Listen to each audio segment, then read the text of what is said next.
প্রাকৃতিক সম্পদের দেশ যেমন বাংলাদেশ, আবার প্রাকৃতিক বিপর্যয়েরও। সিডর আইলার পর এবার তাণ্ডব চালিয়েছে ঘূর্ণিঝড় রিমাল।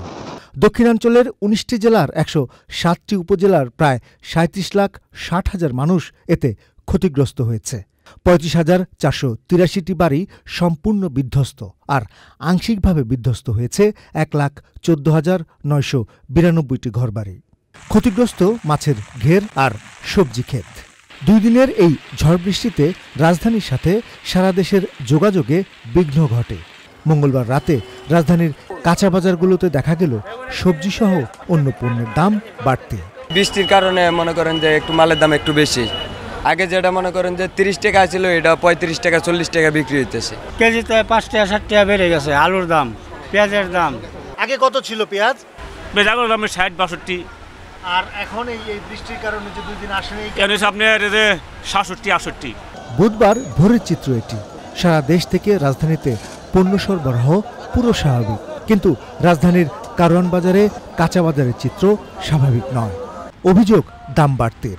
আজকে আর বাজার চড়া, আগের থেকে বাজার দাম বেশি, সব মালের প্রতি ১০ টাকা বাড়তি কেজিতে।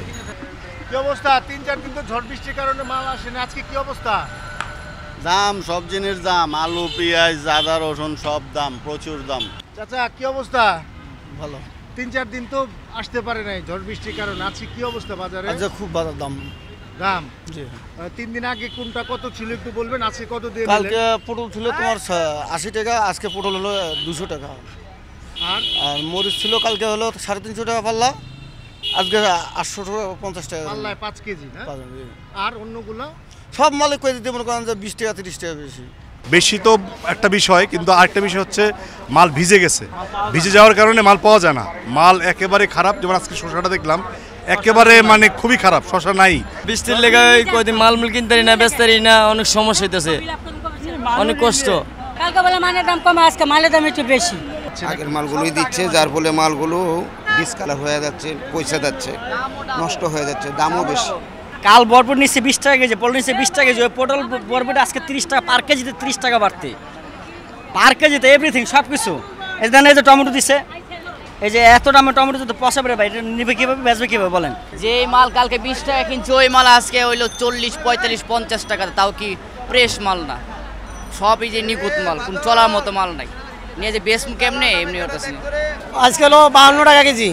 আর এই লাস্ট যে ৩-৪ দিন তো আসতে পারেনি, তখন ৩-৪ দিন আগে নিয়েছিল ৫০ টাকা কেজি। আচ্ছা, গেছে গেলে নিয়েছিলাম ২০ টাকা, এর আগে দিন ২০ টাকা, আজকে ৪০ টাকা কেজি। ডাবল দাম মরিচ ৮০০ টাকা পাল্লা, পটল ৪০ টাকা কেজি। যে সিসিঙ্গা খানা, এই সিসিঙ্গা হলো ৩০ টাকা কেজি।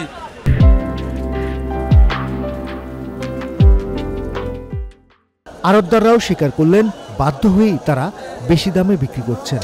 পচা, এই যে বৃষ্টির কারণে অনেক মাল আসতে পারে না। কালকে যে মালগুলো রয়ে গেছে, বাসি মালগুলো, ওগুলো বিক্রি করতে হয়েছে আজকে। আর বাসি মাল হইলো আজকে ওগুলোর দাম বেশি গেছে, প্রতি কেজিতে ১০ টাকা ১৫ টাকা ২০ টাকা ডিফারেন্স। মাল প্রত্যেকটা মালের ডিফারেন্স বাড়তে গেছে। আম হোক, করলা হোক, উস্তা হোক, ভেন্ডি হোক, সব কিছুর আজকে একটু বেশি দাম। কাস্টমার চাপ বেশি না, আকাশ বলো পরিষ্কার, সব দোকানদার আইছে। ঢাকা শহর তো ফুটপাতের দোকানদার বেশি, বৃষ্টি থাকলে বাইরে আর দোকানে বসে না। যদি বৃষ্টি না থাকে সমানে মাল কিনে, পেটের দায় কিনে, লাভ হলেও কিনে, লস হলেও কিনে, কিনতে হইব, খাইতে হইব, বাঁচতে হইব না, এই পরিস্থিতি, আর কিছু না। পাইকারি এবং খুচরা ব্যবসায়ীরা আশা করছেন যোগাযোগ স্বাভাবিক হয়ে যাওয়ায় ২-১ দিনের মধ্যে সবজিসহ সব পণ্যের দামও স্বাভাবিক হবে। প্রাকৃতিক বিপর্যয়গুলোর পর ক্ষতিগ্রস্তদের পুনর্বাসন করা হয়, দেয়া হয় আর্থিক সহায়তাও। কিন্তু এই দুর্যোগকালীন সময়ে পণ্যের এমন মূল্য বৃদ্ধি অতটা আলোচনায় আসে না, অনেকটা নীরব ভোগান্তিতে পড়ে মানুষ। তাই এই দুর্যোগকালীন সময়ে যেন কেউ সুযোগ না নেয়, তার জন্য প্রয়োজন সঠিক নজরদারি। রাজধানীর কারওয়ান বাজার থেকে রাহুল রায়, চ্যানেল আই।